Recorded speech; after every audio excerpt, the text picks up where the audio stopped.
Namo tassa bhagavato arahato samma sambuddhassa. Namo tassa bhagavato arahato samma sambuddhassa. Namo tassa bhagavato arahato samma sambuddhassa. Attadipa bhikkhave viharata atta sarana ananya saranati.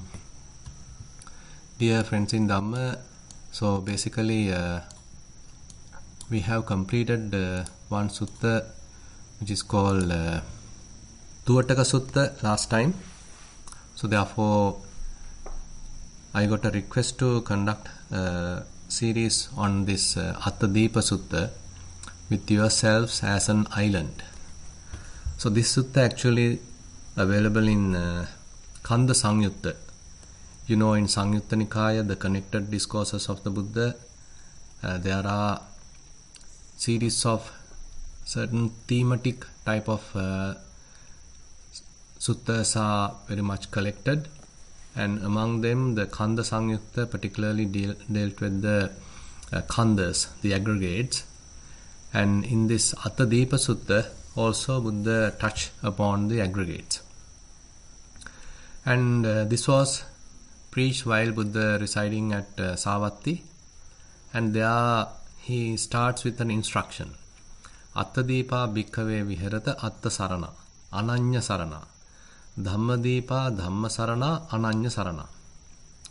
Bhikkhus, dwell with yourself as an island, with yourselves as a refuge, with no other refuge. With the Dhamma as an island, with the Dhamma as a refuge, with no other refuge. Now this interesting statement, Buddha often has given this instruction, not only at this particular place. There are other instances where Buddha has repeated the same instruction. Monks, live or dwell yourself as an island, with yourself as a refuge, with no other refuge. And that's a strong statement, and don't expect anything in the other hand. So you got to be an island to yourself. And then he further explained, with Dhamma as an island, with the Dhamma as a refuge, with no other refuge. You can rely on Dhamma, you can depend on Dhamma, you can study Dhamma, you can learn Dhamma, you can practice Dhamma. You need to live up to the Dhamma, and that is your refuge. That's a very, very interesting and quite strong statement by the Buddha, because we might have a kind of a tendency to rely upon something else and expecting someone else to save us, and we sometimes look for others sort of help, and maybe certain unseen gods, and maybe certain astrological impact. So likewise, people are used to get some help from many different sources. But here Buddha sort of categorically instruct the monks, you got to dwell with yourself as an island. And similarly, the Dhamma as a refuge, Dhamma as an island. So Dhamma is your refuge, Dhamma as an island. Now further he is explaining, Attadipam bhikkhave viharatang atta saranang ananya saranang dhammadipam dhamma saranang ananya saranang yoniso upaparikkittabba kin jatika soka parideva dukkha domanasu payasa kim pahoti kati. So while you are dwelling like this, while you are keeping yourself as an island, yourself as a refuge, and Dhamma as an island, Dhamma as a refuge, you often have to reflect. From what are sorrows, lamentation, pain, displeasure and despair born, how they produced. Now this is a kind of a reflection. Now in a way this aligns with the first noble truth. You know, the first noble truth where Buddha discussed on the noble truth of suffering, noble truth of unsatisfactoriness. Idang dukkhang ariya satchang. So with respect to the first noble truth, so there are three sort of steps Buddha mentioned. The statement about the dukkha, kind of a definition about the dukkha, And then the task to do, what we need to do, what we are supposed to do with respect to the First Noble Truth. And then what is the result? So there's a kind of a formula which is common to all the truths. So the statement about the truth, kind of a definition about the truth, some theoretical explanation about the truth, and then there is a task. So that is a practical task that one needs to do. That's the practice part. And then what is the outcome? So likewise, these three stages, these steps are explained to each and every truth. With respect to the First Noble Truth, so the task what one has to do is basically to pariññayam. So one has to understand. One has to understand the First Noble Truth. So it basically invites us to investigate from an objective point of view. It is not that I am suffering, rather there is suffering. And you need to look into it. You need to investigate that. And you need to investigate the suffering. You need to investigate this unsatisfactoriness. So this statement in the Attadipa Sutta also very much align with that statement. So yoniso upaparikkittabba. So with sort of introspection, kind of an attitude to look at the source, you got to investigate. So how this sorrow, lamentation, pain, displeasure, despair born? You are trying to figure out the cause. You are trying to figure out the source. Now there may be certain dukkha, there may be certain suffering, certain amount of unsatisfactoriness. And so what is the cause? How it was born? So that means you are going even further to the Second Noble Truth to find out the cause, to find out the source. And we can see what is the sort of finding in the coming paragraph. So basically Buddha's teaching always invites us to investigate. So that's the approach of Vipassana. It is not that you are merely believing, you are not merely blindly accepting. Rather, with mindfulness, with concentration, you are supposed to investigate what's really going on. Kinjatikacha bhikkhave soka parideva dukkha domana supayasa kim pahotika. Now Buddha is now trying to explain how the suffering is going to happen, how sorrow, lamentation, pain, displeasure, despair is born. Now he is explaining Ida bhikkhave asutava putujjano aryanang adassavi arya dhammassa akovidu arya dhamme avinito. Now this is a common statement, phrase that Buddha used to explain about the worldling. So the worldly person. So he has no understanding about the Dhamma. He hasn't seen the noble people. He is uninstructed. He is unskilled and undisciplined in their Dhamma. So there is the noble Dhamma. There is noble people and they are teaching. But this uninstructed worldling, that Putujjana, so he is unaware of that. He haven't met them, he haven't met the true people, he haven't met the superior people, the nobles, and he haven't heard the Dhamma. So he is quite uninstructed. And he is not skilled in their Dhamma. Not skilled in the Dhamma. So he is not into practice, he haven't heard about it, and he is not into the Dhamma. And further mention Sappurisanang adassavi Sappurisa dhammassa akovido Sappurisa dhamme avinito. And he is not into Dhamma, but not only that, there may be people who are practicing Dhamma, trying to live according to Dhamma, and maybe they are already nobles, but this person, the uninstructed person, never go to see them to find any companionship, association, ask what is the Dhamma. So this kind of uninstructed nature is there in his mind. Now what is the result? Rupang attato samanupassati. Rupa vantang va attanam. Attani va rupang. Rupasming va attanam. Now this is how actually Buddha typically explained how the Sakkaya Ditthi, the personality view, being generated in one's mind. Now this is not actually born immediately, generated immediately.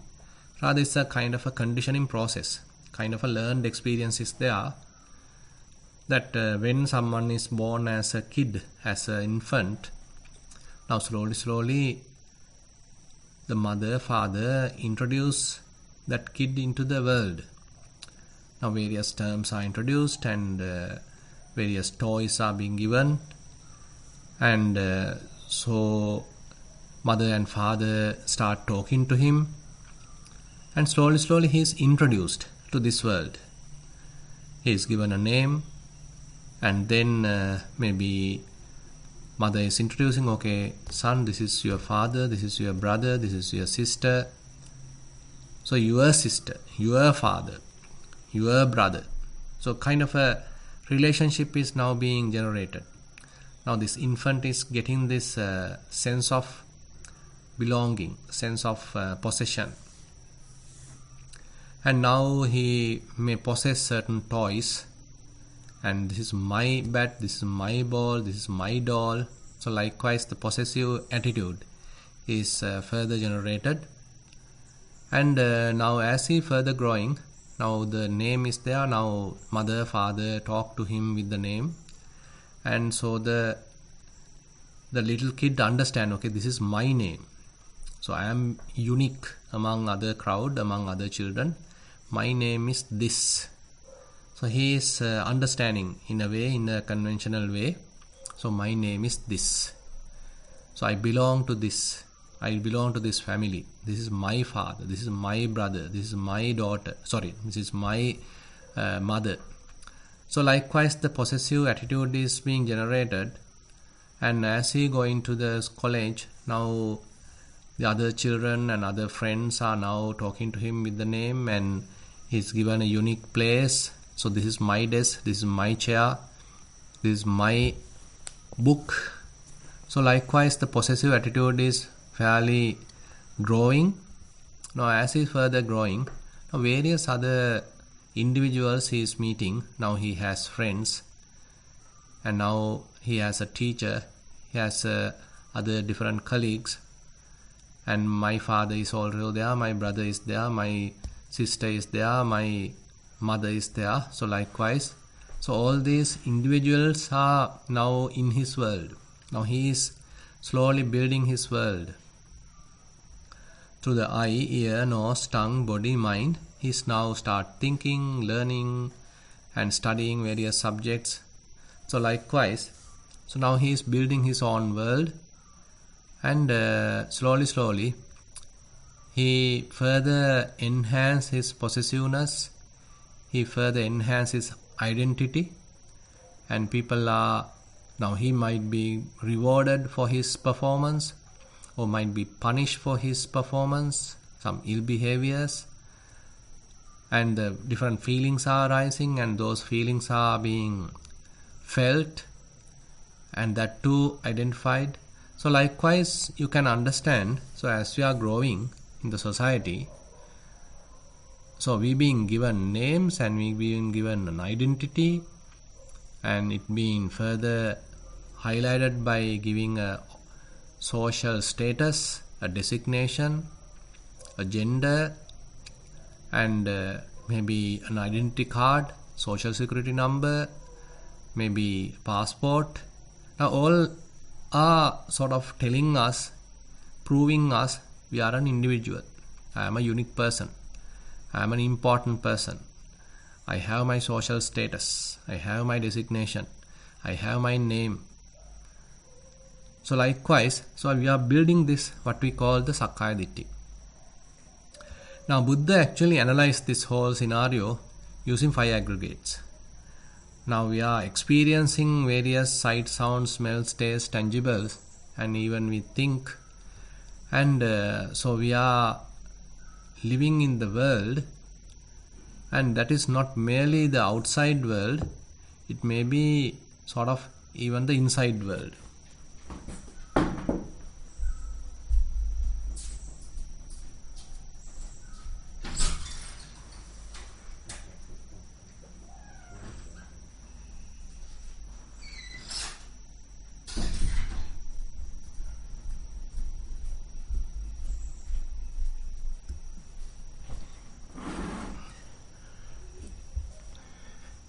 So this building of the world, now this is slowly happening, and so actually Buddha in certain other suttas, so Buddha is mentioning how one is building one's world.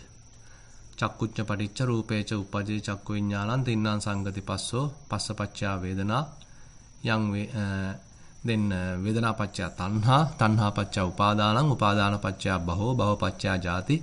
So likewise Buddha in certain other suttas he explained how the world being generated through the senses.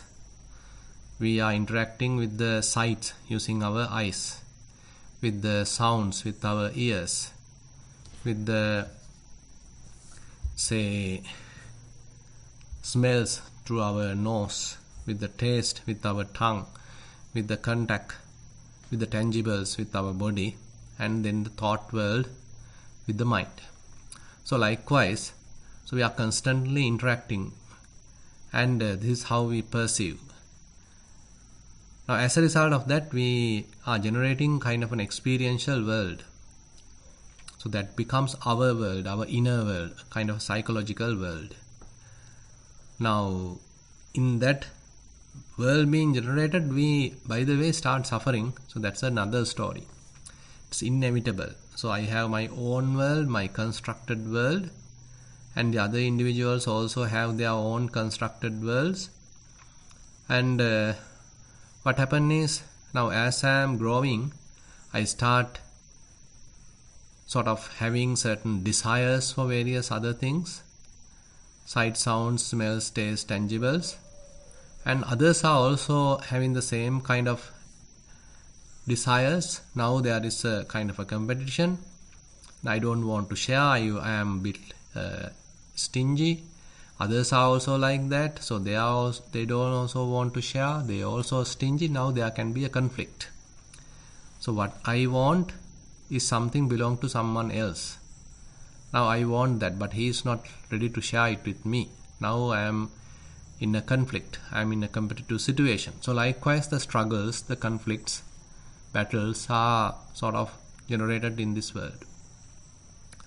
Now for all that, so the Sakkaya Ditthi becomes a kind of a primary cause, and Buddha analyzed this into the 5 aggregates. So that's a very interesting and fairly Buddhist psychology where the Buddha explained here. So how the whole experience can be divided into 5 aggregates. The form aggregate, the feeling aggregate, perceptions aggregate, and then the formations, mental formations aggregate, and the consciousness aggregate. Now let's concern a little bit more about the form aggregate today. Now the form aggregate. Now the form aggregate Buddha explained with respect to the elements. Patavi, Apo, Tejo, Vayo, Mahabhutanam, Upadaya, Rupam.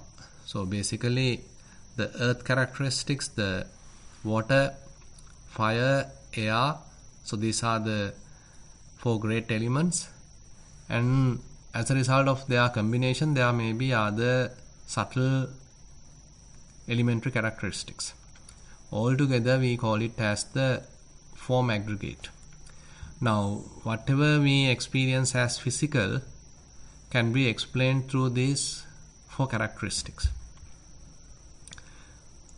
earth, water, air and fire. Now this is a kind of a explanation we can find in the Buddhist teachings as well as in other religious teachings as well. Now the understanding is very much like all these physical components, physical entities are generated through these 4 elements. So they becomes their primordial characteristic. Now say for example, if you consider a table. Now table constructed with these 4 elements. And typically we feel hardness in the table, but we might not feel the fluidity in the table. But actually there is a fluidity, that is why the cohesion is functioning as a water characteristic. Now actually each and every element has its own private characteristics. Pachatta Lakkana. Now, say for example, earth element.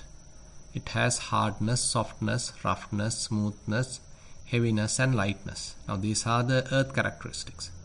And then water, fluidity and the cohesion. Fluidity, you all understand, water flows.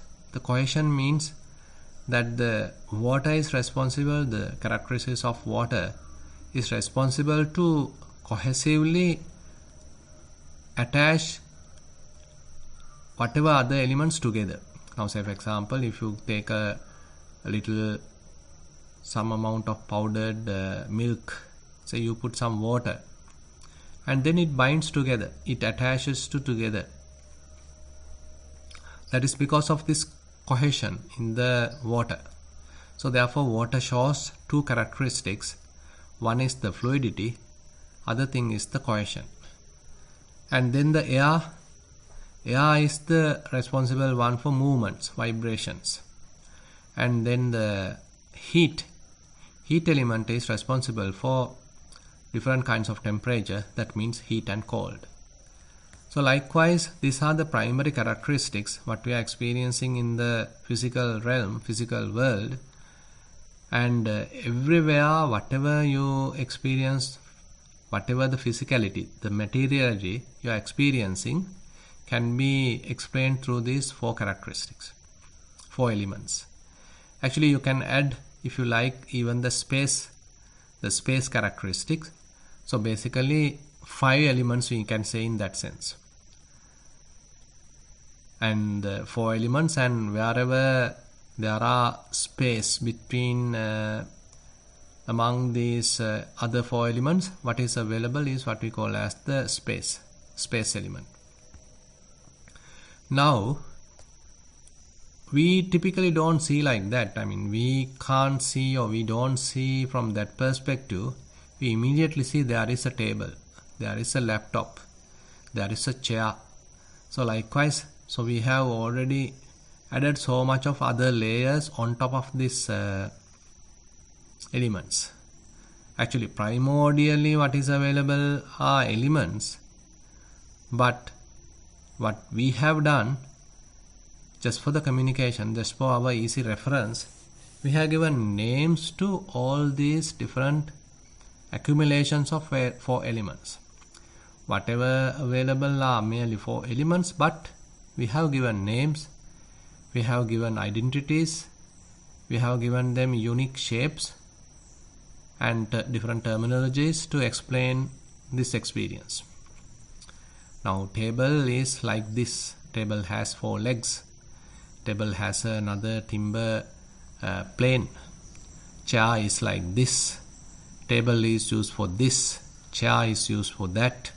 So likewise, we can define the purpose, we can define the task, we can define the shape, we can define the length, the width, the height. So likewise, one important aspect of this is the measurement. So that actually leads to the mana. So whenever there are conceptualized objects available, then immediately we start comparing them. The table is much taller than the chair. The table is far from chair, or table is closer to chair.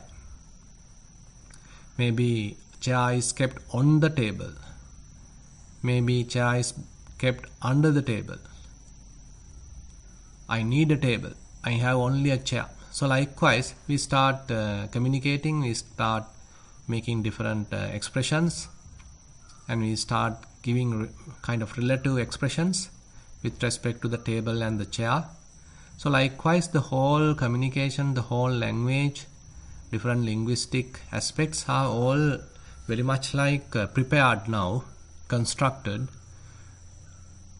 as a result of this conventional realities, conventional explanations, kind of hypothetical and again conceptual.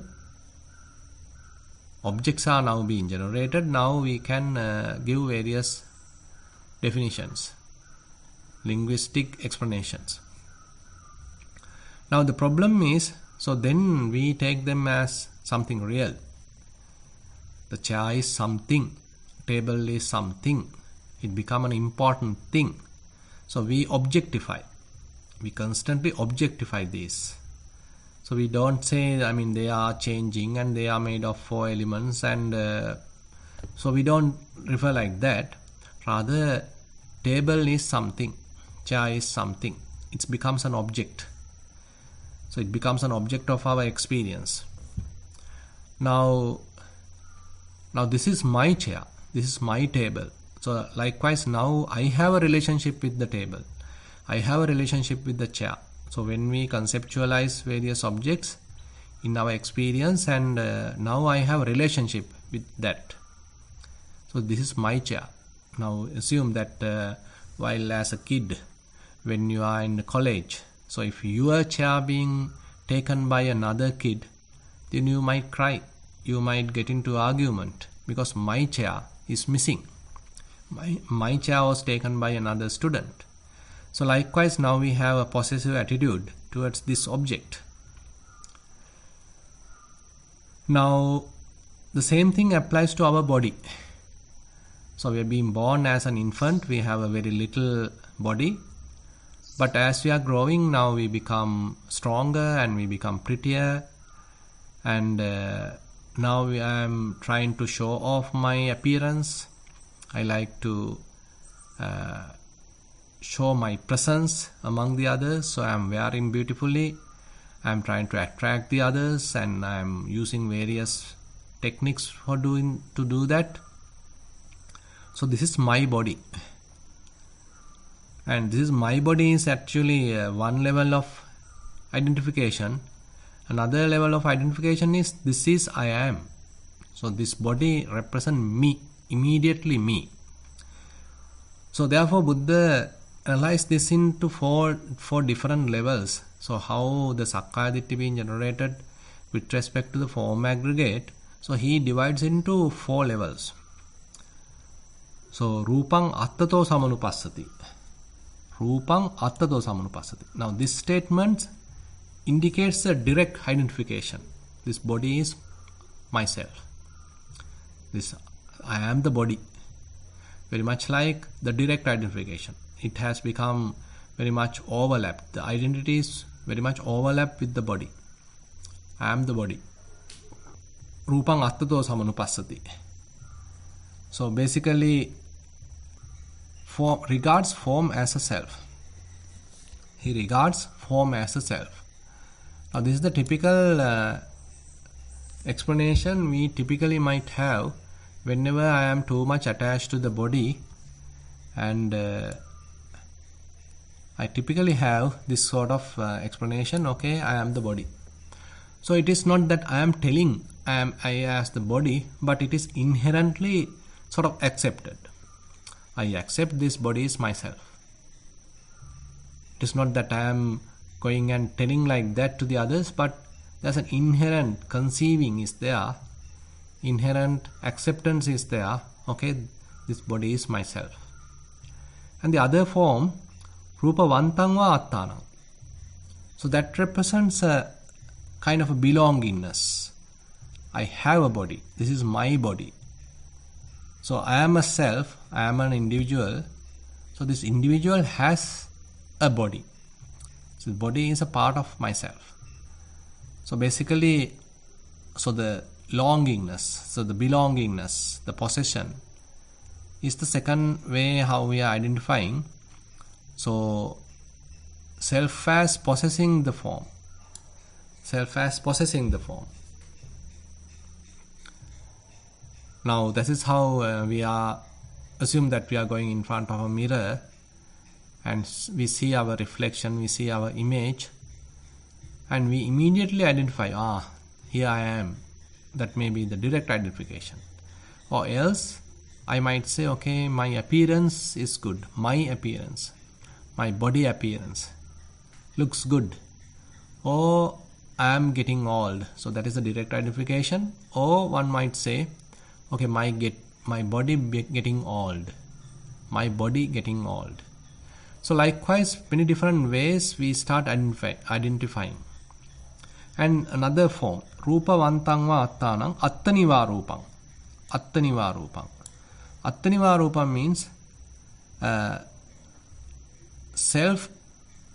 form as in self. Now self is a large entity, and in this large entity called self, form is very much included. It's a subset. Form is a subset of the large set, that is the self.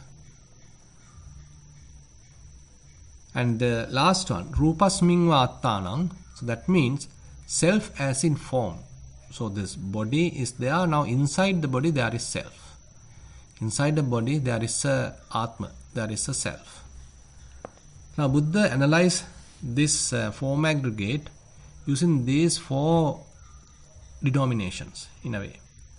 Now immediate identification, and then the possessive type of identification, and then the self, inside the self there is a form, or inside the form there is a self.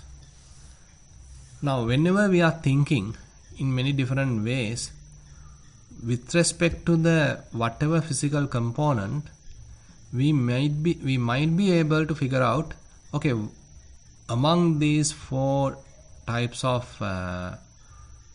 generating Sakkaya Ditthi, the personality view, what kind of a position, what kind of a statement currently I am thinking very much aligned with. So I am thinking in a certain way. Now if you are mindful, if you want to really investigate, probably you might figure out among these four different types of Sakkaya Ditthi related to the form aggregate, to which one the current thinking is aligned with. As I mentioned, say you are going in front of the mirror and now you are looking at the appearance. Now immediately the sense of I is generated. Previously there is no much such sense of I, but as you see your figure, immediately the sense of I is arising. Now with respect to what? Am I directly identifying this body as myself? Or am I having a possessive attitude? Okay, this is my body. This is the way am I interpreting it? Is this the way am I interpreting this experience? Or am I considering, okay, I am the self, I am the Atma, and the body is inside this Atma, this self? Or do I have a kind of perception, okay, inside the body there is a self? So which way am I thinking right now?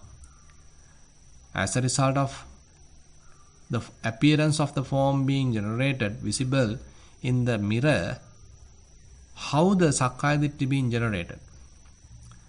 Now say another common example is that you are looking at a previous photograph. If you are married, you may have a wedding photo.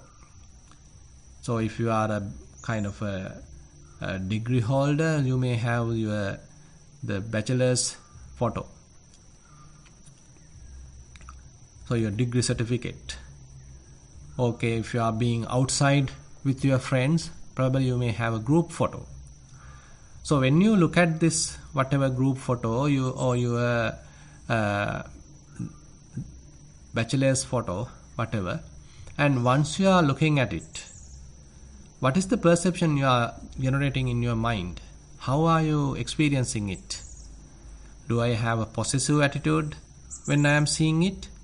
Do I have an immediate identification saying, oh, this is myself, this is I am? Or you simply say, okay, I was there, I was in that group, here I am, I should be there in that photo, so these are my friends. So how are we referencing? How are we relating to that experience? Now say when you are sort of given another task, say someone is asking, okay, who is capable of doing this? Who is capable of doing that? Or someone is telling, okay, who did that? Asking, who did that? So that is actually related much into the formations aggregate. Now, if we particularly consider the form aggregate, it's more into the appearance, more into our body-related activities. And whenever we are going from one place to another place, okay, I walk from this place to that, I came from there. So, I mean, they are somewhat fairly interwoven. I mean, these things are analyzed for our easy understanding, but sometimes you might understand, okay, they are fairly interwoven. Now, form aggregate, feeling aggregate, perceptions aggregate, formations aggregate, consciousness aggregate are fairly have their internal relationships, very much like interwoven. But for explanation, we are dividing them into 5 groups, 5 aggregates, and we are now trying to explain for our further analysis. Now, Buddha explained how, after telling like that, he is saying, Tassatang rupang viparinamati, anyatha cha hoti, tassa rupa viparinama anyatha bhava, uppajjati soka parideyo dukkha domanasu upayasa. Now, that is the problem. Now, when we identify, now, this identification alone assumes that it's okay. But the problem is, as we identify, as we have a possessive attitude, as we belong it, what happens is, this whatever the form, whatever our physical object, our appearance, and whatever our belonging, my desk, my chair, my laptop, my car, my house. So likewise, there are so much of physical objects which I have, I belong, and they in an unavoidable way, they go through certain changes. Probably the fire may burn them, someone may steal them, the flood may take them away, and naturally they start decaying. And sometimes accidentally you drop it, and the body gets sick, the body gets old. So likewise, there are unavoidable situations are there. So they constantly subjected to these kind of changes, these kinds of abrupt changes sometimes. You didn't expect it. So whenever such changes are happening, because of our identification, we start suffering. That's the problem. So we identify with the body, we identify with our various physical objects, our belongings, our house, our chair, our table, our car. So many, whatever you have already accumulated, all physical objects, due to some reason, whenever they're being lost, you start suffering. Because you have a possessive attitude towards them, you have a direct identification towards them, you simply believe they belong to me, and you think that I have my control over them because it is my body, it is my chair, it is my table, it is my car. So that's why the direct identification comes with the self-view, and basically in that sense I have my authority on that. I believe that I have an authority on that, but unfortunately they go their own accord. They constantly change. Accidentally they sort of broken. They might even die, completely destroyed. So when that happens, we start suffering. Now, here the instruction that the Buddha is telling us, whenever there is suffering in the mind, whenever there is some sort of an unsatisfaction in the mind, kind of a worry available in the mind, you got to investigate how this worry, how this despair, how this lamentation, how this crying has happened. Is it because that I lost something material, whatever my belonging? Is it because my body has gone through certain change? Is that the reason? Now likewise, if we are looking at from the form aggregate point of view, if we find out a reason, so that indicates that there is a relationship. So I am directly identifying with this, or I have a strong possessive attitude with this, or I believe that I have an authority on that. It is my, so the mind making internally, psychologically, the mind making has happened. My making has happened. And I might have generated the sense of I with respect to this. So the identification has happened. The generation of I has happened. I making has happened. So that is the exact reason for this sort of suffering, this unsatisfactoriness, this worry, this crying, this lamentation, this despair.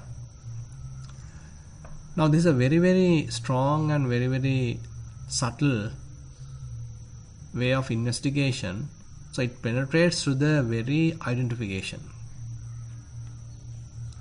Now typically we may have certain attitudes like, okay, I want to share my resources, I want to help the others, I have to be generous. So these are very superficial level of generating some sort of a harmless, harmony, sort of environment, harmonious environment. But here Buddha is asking us to go to the very root. Okay, don't just stop at that superficial level of understanding. Just go to the very root. You have to be very subtle in that sense. That investigation is fairly subtle. So in a way you are trying to figure out in your own mind, so how the identification has happened.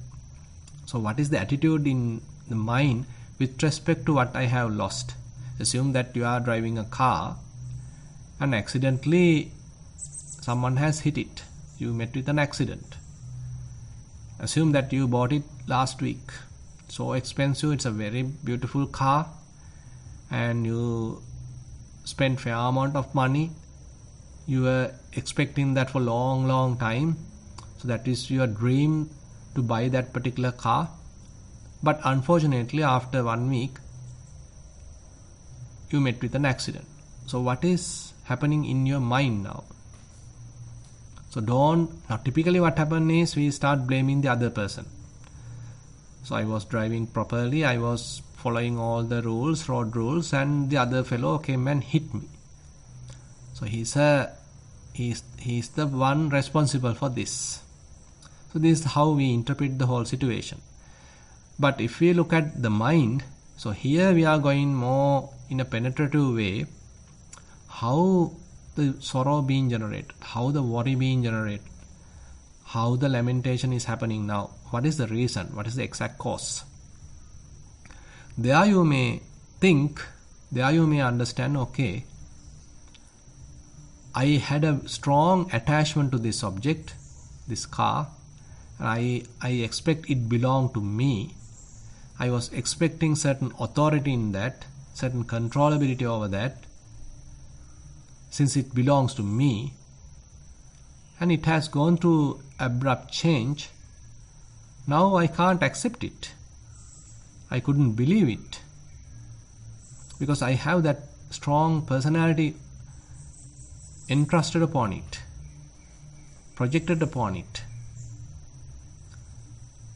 Now like that, if we are able to penetratively look at our mind, how the sorrow being generated, how the worry being generated, so then slowly we understand, okay, the problem is fairly psychological. It is not merely physical. So internally, mentally, I have a strong relationship with that object. Say that car. Internally, mentally, I have a strong relationship with that car. So I recognize it as an object. That itself is a kind of a misperception, wrong perception. And once we objectify, we start comparing it with someone else's car. That's another wrong psychological issue. And I don't accept it is something impermanent. Rather, I consider it as something permanent. It belongs to me.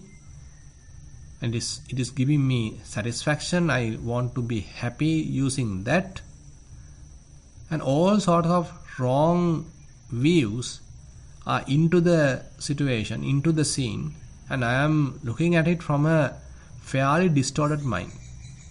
What is impermanent I perceive as permanent.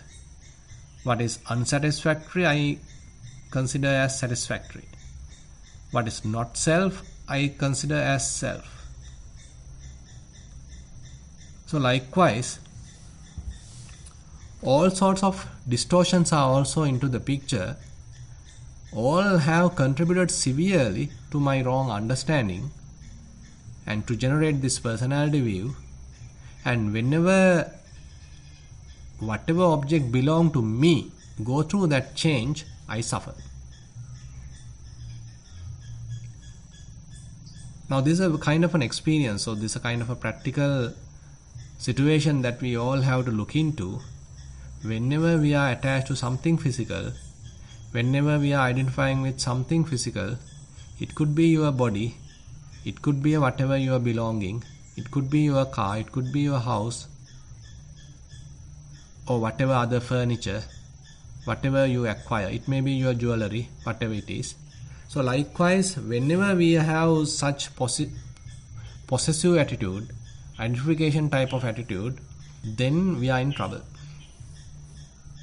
Because we can't guarantee that when they are going to change. We can't expect them to be permanent. We can't expect them to make us happy every time. We can't expect them to behave the way we want every time. So likewise, fair vulnerability is there. And if we have strong identification, if we have strong belonging, then we are in trouble. So therefore, this is something that we need to constantly look at in our mind, how the suffering is arising, how the lamentation is arising, how we are crying, how we come to some sort of worry, sorrow. And at that moment, if we have this mindfulness, if we have this introspection, if we have learned, understood this Dhamma, we should be able to investigate. We should be able to penetratively looking at how this suffering has happened. Where am I identifying with? How the Sakkaya Ditthi has contributed towards this suffering? How my personality view has generated this suffering?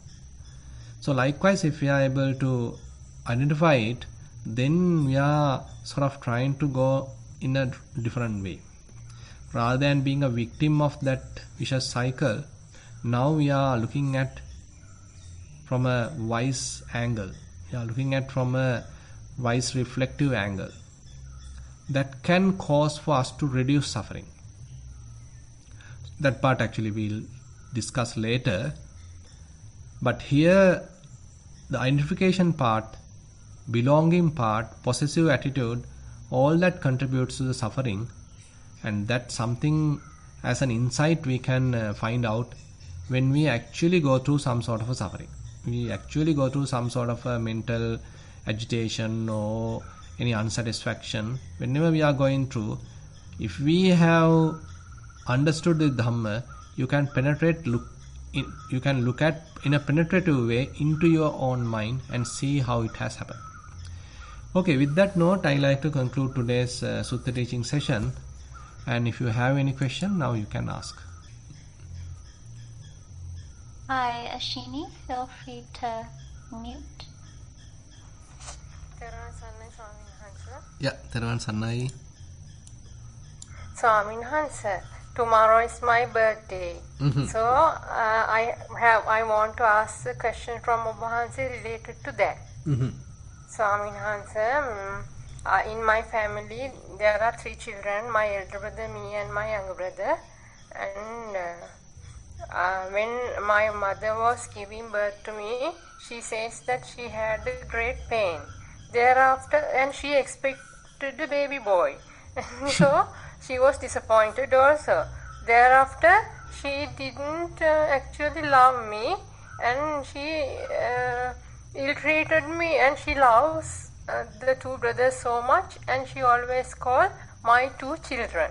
So actually I inquired from everybody whether there was a problem in our family or something like that, but they said no.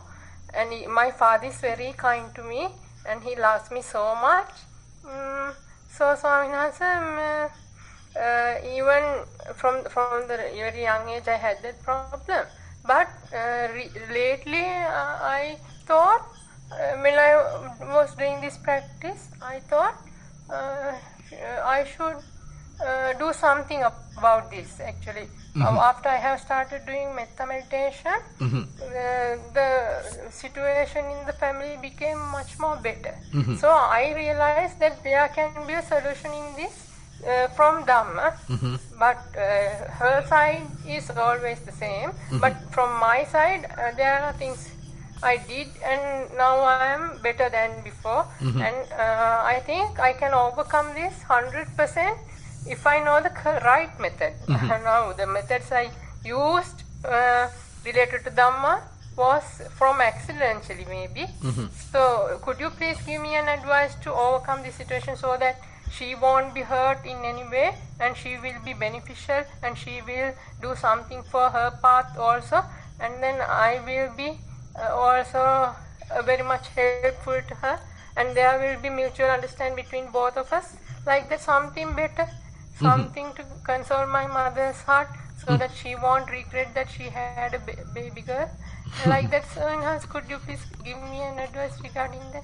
Yeah, I think first of all you have to overcome. I mean, if it seems like you are already all right, but on the other hand, as we already discussed today, whenever you feel some kind of a regret, whenever you feel a little bit of unhappiness with respect to this incident, with respect to this mother's attitude or whatever you experience, and you can penetratively look at how it has happened. Now, baby being born, so that typically that is the beginning of our body in a way. So that is what typically we call as a baby, but actually there are 5 aggregates, but we are giving prominence much for the form aggregate, and we are identifying with as a form and that appearance. So mother was expecting a male, and now you are a female. So that's the appearance, that's the form. So people have given too much emphasis onto this gender. Gender differences are there, so they are so much identifying with it, telling, okay, I am a male, I am not a female, or I am a female, I am not a male. So we strongly attach to this gender. So gender differences are there, and we strongly believe that, we trust that, we strongly attach to that, and it causes unsatisfaction in the mind. And when we attach to that, we start creating a lot of unsatisfaction in the mind, because none of these are sort of permanent or something that we can really believe or trust upon, and these things are mere conventional realities. And your mother, yourself, and whoever, and we believe them as something very strong, something solid. That is the kind of an attitude which can give us suffering. So, I mean, these are merely conventions. So these are merely based on certain appearances in the body. And we don't need to say, okay, this body is myself, this body is me, this body belongs to me. So that is what the whole theme of today's Dhamma sermon. So typically we consider this body belongs to me, this body is the myself. So likewise we immediately recognize, we immediately identify this body as myself. And whenever that body doesn't meet someone else's expectations, and the other person is criticizing, or this body doesn't meet my own expectations, or this body going against my expectations, so then I am in trouble, I suffer. So that represents that direct identification, direct personality view, direct sakkaya ditthi. So if we are able to penetratively look at, okay, how the sakkaya ditthi being generated, with respect to the body, you can use all these different incidents to generate certain insight. Rather than suffering, rather than feeling unsatisfied, rather than feeling frustrated, rather than becoming sort of unsatisfied, so you can look at penetratively how the suffering being generated, how this unsatisfactory being generated, how this sense of deprivation or so sort of ill treatment being generated. So that sense of ill treating being generated, that is because we have a strong relationship with this body. We consider this body as me, or this body belong to me. So that is a good area for you to practice, Ashini, and actually it helps you to further navigate through the Dhamma. I mean, practicing metta is all right. I mean, you can practice metta towards yourself and to your mother, and you can have a certain amount of solution, but that is not the more advanced type of a solution, a permanent type of a solution. So the permanent type of a solution actually relies on this insight practice. So whenever we have certain unsatisfaction with respect to the body, and someone else also referring the same thing, and then probably we can try this method what Buddha advocate here, to apply it and see whether it works for me. So how the identification has happened. So actually, after I have started doing mindfulness meditation, I am so very happy because my mother also started to come to Nissarana, and I thought she will be beneficial by that. Now even when I wake up at about 4 in the morning to do housework, she wakes up and meditates. So I am very happy. Now she is gradually becoming all right. But when the birthday is closer, she reminds the past. That's why I wanted to tell you. But not as much as before, I must confess. Previously, every day, when the birthday is closer, every day she constantly reminds that. But now this time, very rarely, time to time. So I think ultimately, within few years more time, she will actually forget about it. Because Exactly. I think she will get the benefit of the meditation sign. Correct, yeah, that is also true. And the other thing is, these are different perceptions in one's mind. No?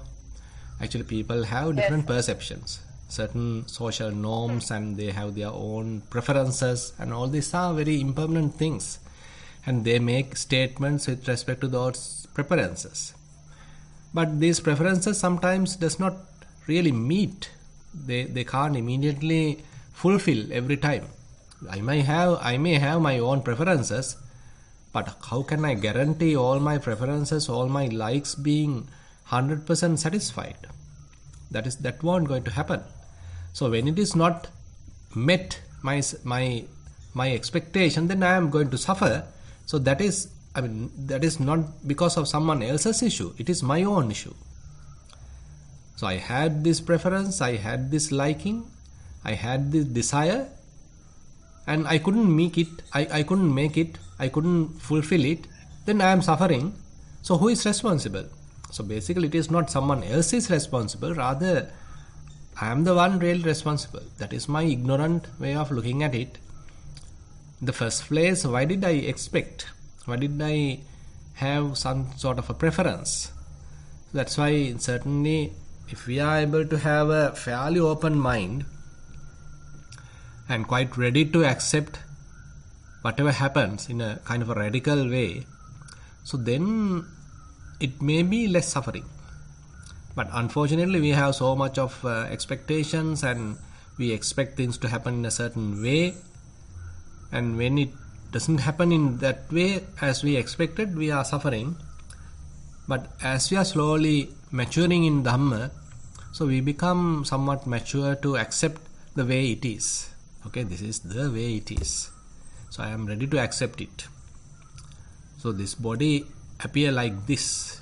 This body is now aging. This body is now changing. This body is now sick. So I better accept it. This is the way it is right now. So kind of a very radical acceptance actually we are talking here. So rather than expecting otherwise, how about accepting the way it is? Science, you are very wise. You understood the root cause. Actually, I expected my mother to love me as much as my father loved me. That was the main failure. If I didn't expect that, there will be no sorrow in my mind. Now I understand. Then I won't expect it from today. Okay. From tomorrow on, as it is a new birthday, I will start a new life, realizing that. But gradually I will understand the depth of it. Yes. But I'll give a bit of starting tomorrow. Good. You can start today itself. Okay, fine. Okay, Thero. Okay.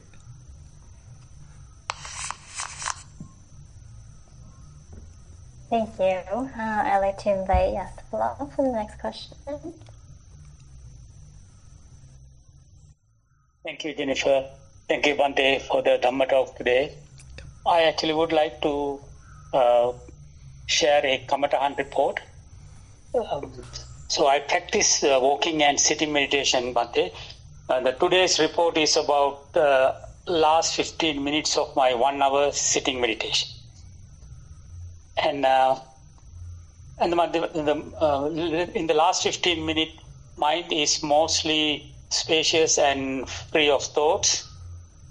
Time to time, upper body moves forward and backward to strengthen the back. There is awareness in the background of body sensations, like sukha and dukkha experiences, and there is some knee pain, and mind mostly free and does not pay direct attention to the knee pain. It is there in the background. Towards the last 5 minutes, Bhante, the knee pain gets severe but still bearable.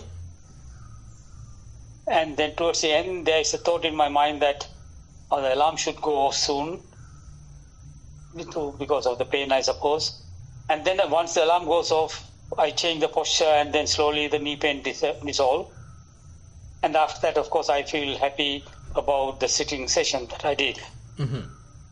So, Bhante, I appreciate your advice on especially on this last 15 minutes of the meditation. Thank you. I feel it's okay. I mean, you have gone through a little bit of pain towards the end, the latter half, and as a result of the changing of the posture, you are again back to the typical mood. And different ways actually we can look at certain level you can endure the pain, you can endure the existing posture, and you can continue. On the other hand, as you did, you can change the posture and continue. Different possibilities are there. And since I know about you a little bit about your practice, so here I feel we don't need to strenuously grasp into anything. If you have the capacity to keep the mind unattached. Now, if you have the capacity to keep the mind unattached, it doesn't mean that you are continuously, strictly look at the body in a very, as we did before. Now, say for example, the previous time, before we are introduced to this unattached state of mind, so we were doing a fairly thorough investigation. So as we already discussed today, so we are preparing certain amount of mindfulness and then say concentration, and then we are focusing our attention to various element characteristics, and we are investigating the body. This is necessary actually, this is something a must. But the result of this investigation is actually we have certain dispassion generated in the mind, and as a result of that ultimately we relinquish it. We stop grasping the body. Now mind is somewhat free. Mind doesn't want to attach. Rather, mind is fairly independent. Mind is experiencing kind of unestablished awareness. It is not established through the body, but it is very much unestablished.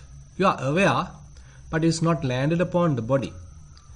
While you are maintaining the posture, now the body is going through certain pain, but your awareness is not strictly with the body. It is very much unattached, not landed upon, fairly unestablished. In that sense, for the continuity of that unestablished kind of an awareness, this pain can be a little bit of a disturbance, and so it's okay. You can change the posture and you continue the mentality related practice. You are not really bothered much about the bodily pain. It's simply you change the posture and you simply continue the practice. I feel that is all right. Okay, Bhante. Okay, that's good, because sometimes at the moment I do that. It's just that there's this thought, Bhante, in my mind. I'm not sure why, that to try a little bit more without changing, even though it is not disturbing me. I mean, the little bit more pain. So in that case, I don't have to. As I feel comfortable, I'll take, isn't it? Yeah, I feel so, because now sometimes we have the attitude of striving. So I am striving. I am working hard. I want to strive. So this sort of attitude is there in us sometimes. But as we are navigating through this unestablished awareness, so it's a very relaxed, very kind, very soft kind of awareness that we are trying to maintain. It is not very strict, very strong, fairly sort of striving kind of an attitude we are maintaining, but a rather very relaxed, very calm, very cool type of an attitude that one has to maintain. That's why sometimes Buddha mentioned Vivekanisitam, Viraganisitam, Nirodhanisitang, Vassagga Parinaming, Sati Sambojjangam Bhaveti. You are continuing a practice, but the attitude has little changed.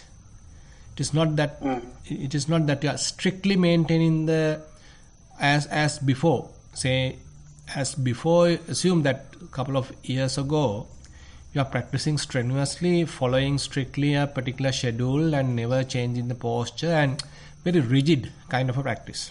It's a struggle in a way.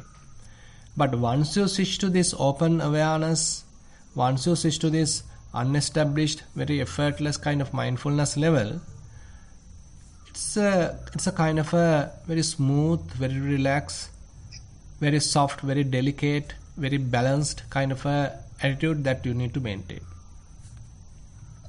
Okay, Bhante. Thank you. Understand. Thank you so much for the advice. Much merit. Thero Sannai, Bhante. Yeah, Thero Sannai. Thank you. I'd like to invite Maura for the next question. Thank you, Bhante, for today's discussion. It's just amazing about the concepts that you talked about. They're affecting my practice at the moment. Mm-hmm. So in a recent retreat, I went away from my normal method of meditation where they strict, do metta, do this, do body awareness, do this. I let it go and I just waited to see what comes up. Mm-hmm. And every day something different came up. Something's really good from the past, something's really bad and ill will towards other people.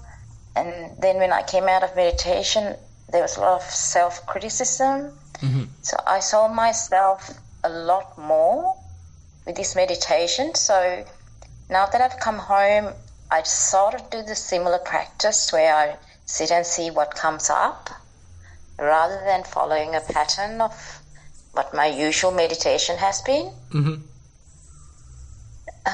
So this unestablished mindfulness, I was driving yesterday and it felt very strange. It was like, I almost felt like I'm not concentrating. Mm-hmm. I felt like I'm near my body, but I'm not with my body, so I had to be very careful when I put the brake on. And so I'm aware of everything, but it just felt, I shouldn't use the word disassociated, but it was like a detached level. And I didn't even know I was like that throughout the day, but when I was driving, it was very apparent. But my question is more to do with like that unestablished thing. It's usually a bit peaceful and nice because there's not much happening. But then when something in life happens out of your expectation, a lot of anger comes up really strongly, or a lot of unhappiness, and it just seems the intensity is much higher than previous. Maybe I'm more aware of the difference between the calmness but then impulsively I'll do something, or I'll go and cry, or I'll react to it. So I just wanted your advice on that. Yeah.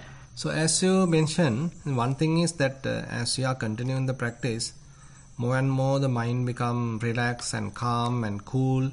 On such situation, whenever a defilement arises, you feel it very strongly. Unlike before, now the defilements become very much like unbearable. Now previously you may be having a lot of angry thoughts, but you could bear it. But now it's very difficult and you feel it burning like. So it's an invitation for us to abandon it quickly. So why you burn so long? Why am I harming myself, or why am I polluting the mind? Why don't I let it go quickly? That's an invitation. That's an underlying message to us, because as we are practicing, the mind is more and more inclined towards the clarity, inclined towards the purity, inclined towards this very sensitive, relaxed awareness, and that becomes the norm, and mind start used to that. And we were in that very relaxed, very pure awareness, and whenever anger arises, it completely harms it, completely sort of poison it. And if you feel it, you are now quickly abandoning it. It becomes a very natural, instinctual activity. It is not that you are purposely trying to drop it, but the mind itself will drop it because it can't bear it. It used to be. No, but it's not dropping it. It reacts towards another person, or that's the thing. Reacts towards negative something towards me, and I cry.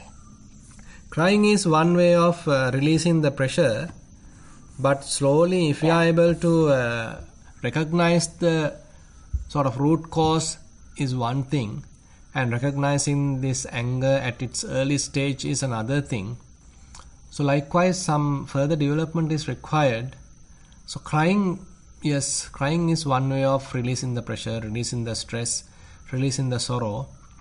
And after crying, you might feel little all right. And this method is also fine. And you don't need to suppress crying. Rather, anyway, now as you are continuing, slowly you may be able to recognize how the anger is arising, how the sorrow is arising. How am I contributing towards that? So what are my wrong perceptions, my own additions, my own assumptions are sort of contributing towards this suffering? Because the incident may be a very small incident, but on top of that incident, I am adding so much of my own stuff that aggravates the situation.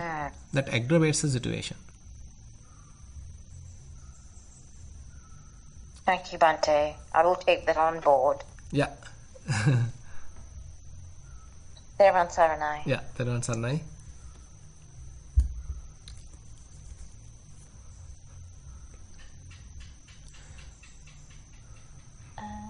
Thank you, Bhante. I believe that's the last question for tonight. Okay, good.